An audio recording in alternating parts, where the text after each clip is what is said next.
এই প্রথম তো আক্রমণ হলো না পাকিস্তানের দ্বারা ভারতে। আমরা মুম্বাই হামলা দেখেছি, আমরা পুলওয়ামা দেখেছি, বারবার পাকিস্তান আক্রমণ করেছে সন্ত্রাসবাদ নিয়ে।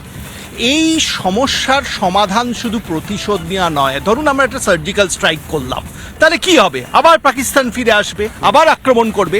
এর একটাই সমাধান, বিশ্বের মানচিত্র থেকে পাকিস্তান দেশটাকে মুছে দেওয়া। ইসরায়েলি ট্রিটমেন্ট, ইসরায়েলি ট্রিটমেন্ট বলতে পারেন। একইভাবে তাইওয়ানকে চীন যেভাবে ট্রিট করে, চীন কিন্তু আজ অব্দি তাইওয়ানকে রেকগনাইজ করেনি। আমি কাউকে সমর্থন বা বিরোধিতা করছি না, বিশ্বের উদাহরণ দিচ্ছি। পাকিস্তানের সৃষ্টি হয়েছে টু নেশন থিওরি। 1876 সালে যে টু নেশন থিওরির উদ্ভব হয়েছিল, তার ভিত্তিতে পাকিস্তানের সৃষ্টি। ভারত এই টু নেশন থিওরি মানে না। তাহলে দেশ হিসেবে পাকিস্তানকে ভারত রেকগনাইজ করবে কেন? ভারত কেন পাকিস্তানের সাথে সমস্ত সম্পর্ক ছিন্ন করবে না? ভারত কেন বালুচিস্তানের স্বাধীন সরকারকে স্বীকৃতি দেবে না?